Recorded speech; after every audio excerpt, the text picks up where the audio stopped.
नमस्कार, मेरा नाम है शुभम चौहान और आप देख रहे हैं खगड़िया दस्तक। ग्रामीण क्षेत्रों में साइकिल से स्कूल जाने वाले छात्राओं की संख्या में काफ़ी तेज़ी से वृद्धि हुई है। इस मौन क्रांति का नेतृत्व सिर्फ और सिर्फ लड़कियां ही कर रही है। आपको बता दें कि एक नए शोध से यह जानकारी निकलकर सामने आई है कि शोध के मुताबिक बिहार के ग्रामीण क्षेत्रों में सबसे ज़्यादा बड़ी संख्या में स्कूल जाने के लिए लड़कियां साइकिल का प्रयोग करती है।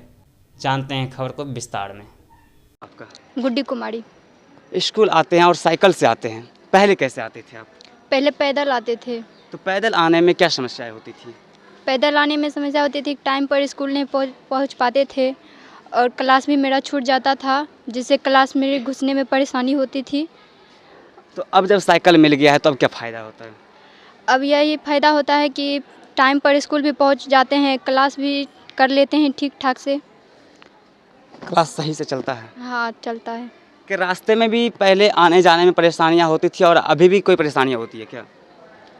पहले परेशानी होती थी कि बारिश पड़ता था, ज़्यादा परेशानी होती थी कीचड़ पानी अढ़ी से, और अभी साइकिल से आते हैं तो उतना नहीं होता है परेशानी। कृति कुमारी। पहले साइकिल नहीं था आप लोगों के पास, अब साइकिल हो चुकी है, तो पहले क्या समस्याएं सामना करना पड़ता था? क्या समस्या होता? पहले पैदल आते थे तो मेरा क्लास सर छूट जाते थे और सर भी डांटते थे, और बारिश के समय स्कूल नहीं आ पाते थे, और धूप जब लगता था शरीर पर चक्कर भी आ जाता था। अब साइकिल हुआ तो सवेरे आते हैं, टाइम पे स्कूल पहुंचते हैं। अब कोई दिक्कत तो नहीं होती है? क्या नाम हुआ आपका? आरती कुमारी। साइकिल मिलने के बाद कितना फ़ायदा बुझा रहा है? बहुत फ़ायदा। क्या फ़ायदा है? जैसे देखिए, स्कूल ठीक समय पे आ जाते हैं और लेट भी नहीं होते और कोई विषय भी नहीं छूटता है। अब टीचर से डांट भी नहीं खाना पड़ता है। अच्छा। और गश्त भी लग जाता था, पहले पैदल आते थे तो अब नहीं लगता है। +2 हाई स्कूल भदास के प्रिंसिपल सर हैं, जिनसे डायरेक्टली जुड़ते हैं और बात करने का प्रयास करते हैं। सर, सवाल यह है कि पहले छात्र छात्राओं के पास साइकिल नहीं था और अब साइकिल आने के बाद जो छात्र छात्राएं स्कूल आते हैं, इस सवाल को कैसे देखते हैं आप? ये क्रांतिकारी परिवर्तन दिखाई पड़ रहा है।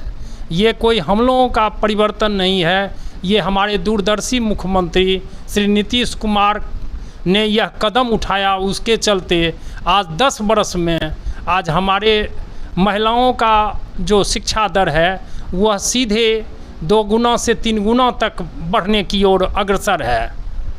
उसके चलते बच्चे आज स्कूल आ रहे हैं, पढ़ाई भी करते हैं और ऊंचे से ऊंचे आगे बढ़ने के लिए वो तत्पर हैं। सर, सवाल यह है कि जिस तरह से पहले अगर छात्राओं के साथ जो काफ़ी परेशानियां होती थी, तो क्या उपस्थिति में बदलाव देखा जाएगा? उपस्थिति में बहुत ज़्यादा बदलाव हुआ है। पहले बच्चियां नहीं आ पाती थी और आज साइकिल, पोशाक, नेपकिन्स योजना जो है स्वास्थ्य योजना, उसके चलते बच्चियां बहुत ज़्यादा आगे बढ़ी हैं, अग्रसर हुई है और स्कूल में तो उपस्थिति बहुत ज़्यादा बढ़ चुकी है। जो नहीं आ रहे हैं उनको क्या कहना चाहेंगे? जो बच्चे नहीं आ रहे हैं वो अपने बहुत गलत काम कर रहे हैं, क्योंकि यहाँ पर 75% उपस्थिति ज़्यादा ज़रूरी है। अगर 75% से उनकी उपस्थिति कम होती है तो उनको बोर्ड में नहीं फॉर्म बढ़ाया जाएगा और उसके चलते उनकी परेशानी होगी। इसलिए सभी बच्चों को 75% उपस्थिति अनिवार्य है। मुख्यमंत्री जी का जो ये साइकिल योजना जो निकला है, क्या लगता है कितनी बड़ी उपलब्धि होगी? ये बहुत बड़ी उपलब्धि है और ये केवल बिहार ही नहीं और प्रदेशों में भी इसकी भूरी प्रशंसा हो रही है, और उससे हमारा जन्म दर भी घटा है और हमारे बच्चियां जो हैं वह ज़्यादा जागरूक होकर हर एक क्षेत्र में अपने प्रतिभा का निखार कर रही है। क्या परिचय हुआ? हमारा सुधीर कुमार, +2 उच्च विद्यालय भदास के हम प्रभारी प्रधानाध्यापक हैं। +2 उच्च विद्यालय भदास के प्रभारी प्रिंसिपल सर से भी हमने बात करने का प्रयास किया। बाकी हम तक जो जानकारी आ पाई वो हमने आपको सुनाया। बाकी आप